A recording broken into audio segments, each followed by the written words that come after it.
പാചകരംഗത്തെ അതിഥി തൊഴിലാളികൾക്ക് ഭക്ഷ്യസുരക്ഷാ പരിശീലനമൊരുക്കി അരുവിത്തുറ കോളേജ്. പരിപാടിയുടെ ഉദ്ഘാടനം Poonjar circle food safety officer Naveen James നിർവഹിച്ചു. കോട്ടയം ജില്ലയിൽ പാചകരംഗത്ത് ജോലി ചെയ്യുന്ന അതിഥി തൊഴിലാളികൾക്കായി അരുവിത്തുറ സെന്റ് ജോർജസ് കോളേജിൽ ഭക്ഷ്യസുരക്ഷാ പരിശീലനം സംഘടിപ്പിച്ചു.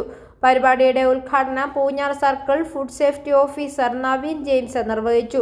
College principal professor doctor Siby Joseph അധ്യക്ഷത വഹിച്ച ചടങ്ങിൽ college bursar reverend father Biju Kunnakkattu, hotel and restaurant association Kottayam ജില്ലാ വർക്കിംഗ് പ്രസിഡന്റ് ബിജോയ് തോമസ്, ജില്ലാ സെക്രട്ടറി ഷാഗുൽ ഹമീദ്, സംസ്ഥാന കമ്മിറ്റി അംഗം Bibin K George, journalist and media association ഭാരവാഹികളായ Ajeesh Velanilam, father Jaimon, program coordinator Bins Thomas തുടങ്ങിയവരും സംസാരിച്ചു.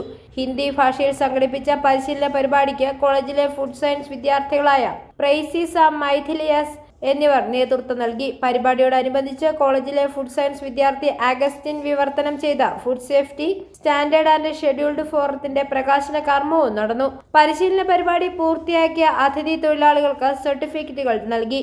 ഭക്ഷ്യസുരക്ഷാ രംഗത്ത് നിർണായക സംഭാവനകൾ നൽകിയ വ്യക്തിത്വങ്ങളെ ചടങ്ങിൽ ആദരിച്ചു. ഐ4 ന്യൂസ്, പാല.